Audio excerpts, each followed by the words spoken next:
Presha sio ugonjwa wa kuzoea.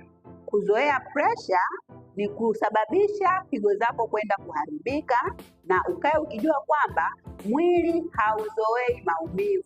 Usizoee neno maumivu kwenye mwili wako, na hakuna kuzoea ugonjwa. Unachopaswa kufanya ni kuchukua hatua kwenda kuitibu presha, kwa sababu unapoiacha mwili wako na damu inaenda kusukuma kwa nguvu, na itaenda kusababisha mishipa ya damu kwenda kupasuka, na damu itaanza kutoka kwenye open space, yani kwenye masikio, kwenye tundu za pua, hata mdomoni, na mwisho wake inakuwa ni neno rest in peace. Usisubiri hali hiyo ikufikie, wakati sasa una uwezo wa kutibu presha yako ukajishukuru baadaye. Hakikisha unachukua namba yangu unanipigia simu, au unakuja WhatsApp moja kwa moja kwa mazungumzo na kuanza matibabu ya haraka inavyowezekana.